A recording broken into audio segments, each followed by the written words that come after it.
My heart is down, my head is turning around. I had to leave a little girl in Kingston Town. Recorded live. Something about a live performance that always brings out some special excitement. I think you'd agree, right, Mr. Belafonte? Yes, as a matter of fact, I think most artists fear the idea of doing live performances because the unpredictable is always there. But it's precisely that element that I think that heightens the listener's interest. Yeah. You're going to be here for a concert February 13th. That's a Saturday night. That's right. At Brayton Auditorium at ISU. And Moselle Cotner won a couple of tickets. Incidentally, if we by accident do happen to say that word, I'm out of tickets right now. I don't have any more to give away. So I want to make that clear to anybody who says, oh, you said that word again. Or sang that word again. That's a famous song. Stan Freberg did do a parody of your song. I think that has to be the ultimate compliment because it has to be a really big song before anybody like a Freberg would do that, right? Not only was it a big compliment, but I tell you something, I enjoyed it. Did you? I really did. For a long time, satirists everywhere did the Stan Freberg takeoff on the song. Yeah. Where do you consider home now? I guess New York for you. You were born in New York, weren't you? Born in New York, and that's where I live, and that's where I do all my mischief. But you really grew up in Jamaica. Yes. My parents came from the island of Jamaica, and when I was very, very young, they took me back there to grow up, and then I came back to the United States when I was 12. The fact of the matter is, when you get into those island areas, we were just on a cruise a couple of weeks ago, and it's so beautiful. Just the weather's fine, people are friendly. It's almost like a different world. It's a wonderful part of the world, and I think that people who have never had a chance, or people who are looking for a change of experience and looking for something different and have never been there, would really have a wonderful experience. Almost any one of the islands boasts of something very different and pleasant to experience. Yeah, I take it part of the concert that you'll be doing will be kind of laid back, and people feel relaxed, almost like this Jamaica farewell. It's very soothing kind of a sound, and yet you really get into some upbeat rhythms too, don't you? Well, that's it. Yeah, I was just going to say, I hope they don't get too laid back because there'll be many moments throughout the evening where they'll probably want to get up and go dancing right out into the lobby. Yeah. Hopefully. In the middle of the rhythm section, that's okay. There is a definite, what would you call it, a rhythm to all this, a Caribbean rhythm? Yeah, most of it is based, and its roots are all out of Africa. And if you go to any of the islands in the Caribbean, whether they're French or English or Spanish, they all are based upon these rhythms that come from Africa. And most of the music, whether the calypsos that come out of Trinidad, the reggae that comes out of Jamaica, and the kind of samba Latin music that comes out of Brazil, all have that same base. And throughout the course of the evening, the bulk of my repertoire is made up of music that is influenced by that. So if you listen to Jamaica Farewell, you're going to get a sense of the quiet side of those rhythms. And if you listen to Matilda, and if you listen to a bunch of the new songs that we're doing, you'll find the rhythms very vibrant and very reflective of what's going on in those regions today. Mm-hmm. Did the steel drum play a part in the kind of music that we hear down there for a long time? I don't know. It seems like it's a relatively new phenomenon to me. Well, the steel drums is a relatively new phenomena in terms of the history of the region, but it really started during the Second World War. The United States Navy had a base in Port of Spain, Trinidad, and they left these oil drums that were discarded after they'd used them all over the island. And a group of young boys got the idea of taking these drums and by hammering them very scientifically and very mathematically precise way, were able to produce a scale and turn them into these tonal instruments that became quite unique. And for a long time, even now today, the steel drum is recognized as an instrument of great diversity, as well as one that's indigenous to the region. Well, it's almost a stroke of genius to think of doing that, I think. Well, what it does is that when you think of how poor the people are there, and that kids could not afford instruments and couldn't afford pianos and saxophones and instruments that we all take for granted, the idea of taking discarded oil drums and turning them into instruments that could make the kind of music that these things make is just an absolute phenomenon. Yeah. We're talking with Harry Belafonte, and if you'd like to ask him a question, feel free to give us a shout. 829-2345 is our number, or 1-800-322-9377. Hey, thanks for the lift to work. Thought I'd better take the car in, make sure it's up to another winter. Yeah, that reminds me. I ought to get the furnace checked out. That's a good idea, too. Maitland's checked ours out just the other day. Boy, I'm sure glad I went ahead and got their service agreement. Maitland's has been taking care of our furnace and AC for years. I've been meaning to talk to them about a service contract. Yeah, you should. It's good insurance. For more peace of mind this winter and throughout the year, talk to Maitland about their annual heating and cooling service agreement. It entitles you to 2 routine preventative maintenance calls, 1 in the spring and 1 in the fall. Maitland's service agreement also includes replacement or repair of parts at no additional cost, with some exceptions, and you receive prompt priority emergency service at no added cost. Let Maitland ensure your comfort 365 days a year. For complete details about their service agreement, call Maitland's at 828-7624. If you haven't seen it in today's newspaper, do. The countdown has begun. Time is running out. Whatever you do, don't buy furniture today. Leith Furniture is closed today because starting tomorrow at noon, they're going to make history with a $20 million winter sacrifice. Today, Leith is marking down every single item in their vast inventory. $20 million worth of your favorite name brand furniture will be reduced 23 to 75%. Nothing will be held back. Save on all living rooms, dining rooms, and bedrooms. Save on lamps, tables, and rockers. Save on everything.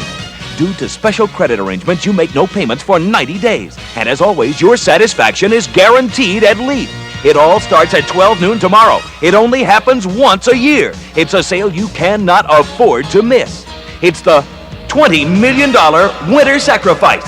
And it's only at Leith Furniture. Leith Furniture on Mall Drive, adjacent to College Hills Mall, Normal. I think they really like the house, don't you, honey? Yeah, but she's looking at the stains on the carpet in the dining room again. Are you selling your home? Then you know making your home more presentable and appealing will increase your chances. And Keisner Realty believes you deserve some credit. That's why we've created the Keisner VIP card, our exclusive free credit card, which entitles you to discounts on heating and plumbing, decorating, painting, and other services. By listing your home with Keisner Realty, you get more than a credit card. You get a team of experienced professionals who make sure you're 100% satisfied. For more information on our Keisner VIP card, look in Friday's Pantograph Home Market or stop by Keisner Realty at 2313 East Oakland in Bloomington, or call 662-1327. The Keisner VIP card. Don't list your home without it. Harry Belafonte has been called the consummate entertainer. He's been called it by people who can pronounce it. An artist in every field in which he's participated, a recording artist, a concert singer, a movie and Broadway TV star and producer. And we have him on the line right now. He'll be in town on Saturday night. Good morning. Do you have a question? I just wanted to know what year Scarlet Ribbons was made. Scarlet Ribbons was made in 1953. 53? All right. That is my favorite. Well, thank you very much. It was one of my... As a matter of fact, that song was written for the birth of my first child, Adrian. Oh, it's just wonderful.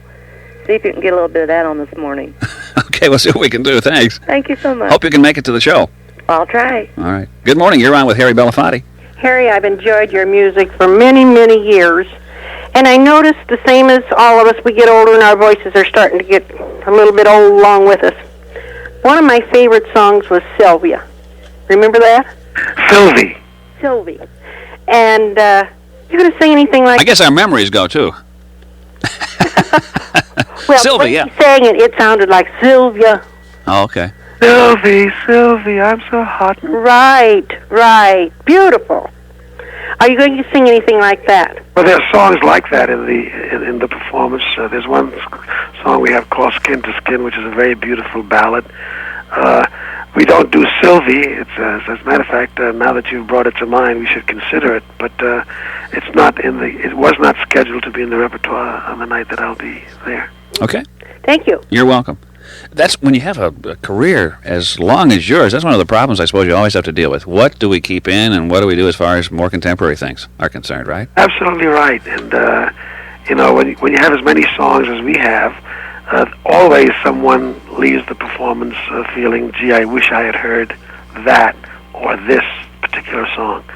And I tell you, that's also very gratifying. It means that people, you know, come with expectations, and we try to satisfy them, but we have to make room for two things. Not only some of the songs that we've done that come out of our traditional repertoire, the old stuff, but we also have to have the opportunity to present new ideas and new songs to the audience as well. Yeah.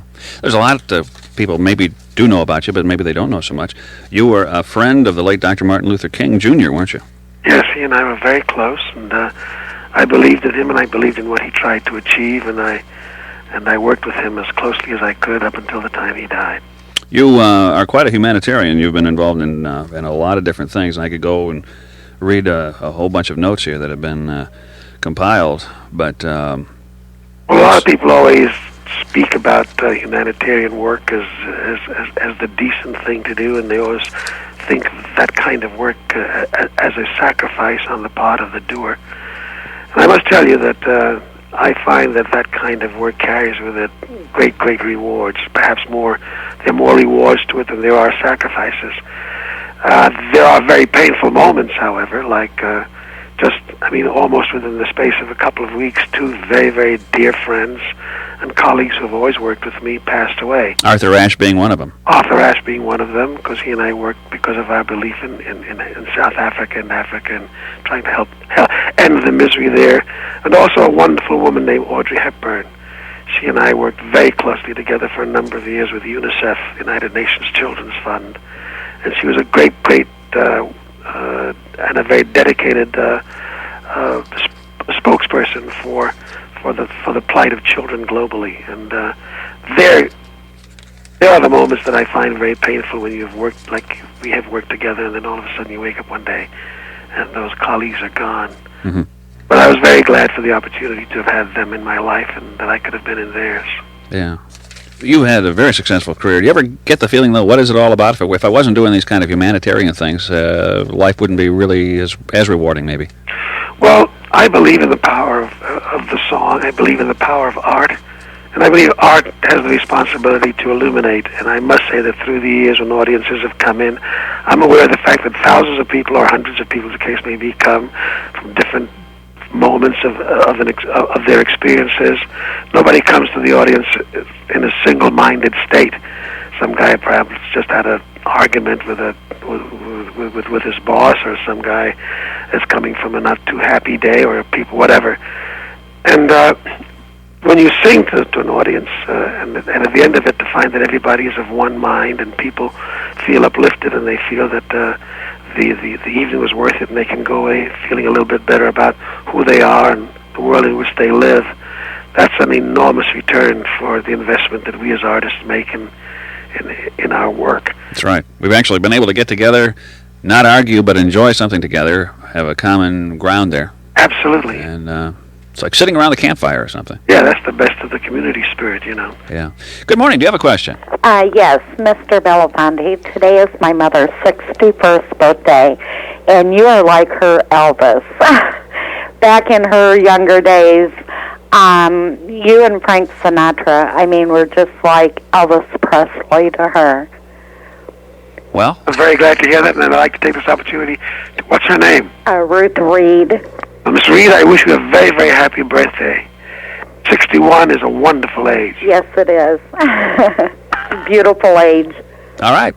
Thank you. WJBC, you're on with Harry Belafonte. Good morning. I would just like to simply comment that I have been a fan of yours for a long time. We won't discuss how long, but it's been a long time. And I'm sure that you will be very, very warmly welcomed there at the Braden Auditorium. I think that's a safe bet, yes. Pardon me? I think that's a very safe bet. Oh, I would say so. And it's so very nice to still have such quality entertainers such as Mr. Belafonte around. Yeah. Do we have you raise an interesting point. Do we have the kind of songwriters around today that wrote things like the one we mentioned there, the Stan Freberg parody of your song, and Jamaica Farewell and all that kind of stuff? There are a lot of talented people around, aren't there? Yes, those songs exist, and songs like them, and they're around. they don't always find themselves in the top 40 because much of popular music is so dominated by the rock world and by the current new wave music and rap music. But there are still a lot of those songs around, and a lot of wonderful writers, and some of that material will be presented in the performance on Saturday night, because there are new songs that I think people will find equally as beautiful as the songs that they remember from the past. I guess I have mixed feelings. I'm changing the subject here, and I don't know if you wanted to comment about the lady, but maybe you did want to make a comment about what you'd said. I forgot what you said now because I interrupted. The quality music. Yeah. It's so nice to hear diversity. But it is. And it just doesn't seem to be that. To me now, it doesn't seem to be that much around. That's one of the risks we run, I think, when we think that the world's getting smaller and we're making more inroads into understanding each other. We sure don't want to lose those little qualities, though, that make us unique. Do we, Harry? Well, one would hope that we wouldn't do that. And one of the things that I find a bit tragic in a way is that America and the people of our country are really, we have a very short fuse, and we're... Whoops. Speaking of short fuse, did I lose you there? Maybe we did. Speaking of short fuses. Talking with Harry Belafonte. Let me break for this. There's a lot at stake on Knots Landing. It's just moving too fast. We slept together. It was nice. So where are we now? I don't know. Marriages are crumbling. I can't do this anymore. Can't do what? I can't live in this house. Businesses are going under. Aren't you going to welcome me back? I've come to reclaim my empire. Even lives are being threatened. These people will do whatever it takes to get what they want. This is too much to miss. A special 2-hour Knots Landing. Tonight on WMBD TV 31. Sue Ann Lenderman says in court documents, superstar Kenny Rogers called her on the phone, and she claims what he said wasn't pretty. Kenny Rogers is being sued for sexual misconduct, and the current affair has the women who want to nail him for allegedly being naughty. Wait till you hear what they claim he did. Watch The Rambler on the next The Current Affair. Tonight at 10:30, following News 31. Okay, we only have about a minute left if we really stretch our luck. But you were commenting about the short fuse. Yeah, well, all I really meant to point out was that our country has become so focused on everything that's immediate and everything that's new, and that we sometimes are insensitive to the fact that we have a lot of wonderful things that we should be protecting and caring for, and making sure that we just don't lose as our culture unfolds and grows. In Europe, for instance, many artists endure for a very long time because the public understands that it's important to hold on to that which is good from the past while greeting that which is new for the future. That's a good point. And here we kind of have a way of saying, well, if that actor's last 2 pictures haven't been very good, then he's no longer of any importance as a movie actor, or if you don't have a hit record on the marketplace right now, somehow your life as an artist is no longer of any meaning, and that's unfortunate in a way. Yeah. Well, we're going to have a chance to experience your unique ability, I think, to entertain, and Harry Belafonte is certainly one of a kind, I think. We're pleased that you're here. I know at one point we had you scheduled in town, and then for some reason the cancellation came along, so we're looking forward to having you here. Well, Ken, thank you very much for giving me an opportunity to talk to your listeners. I hope they have a good time, and I want to assure them that we'll do our best to give them one. I know you will. Harry Belafonte at Brayton Auditorium this Saturday night. Call the box office for tickets, but don't fool around too long because I'm not sure how many are left. We want to make sure it's a packed house for you. Thank you, Ken. Thank you, Harry. I really appreciate it. Same here. Bye-bye. It's 11:31. How about a check of news?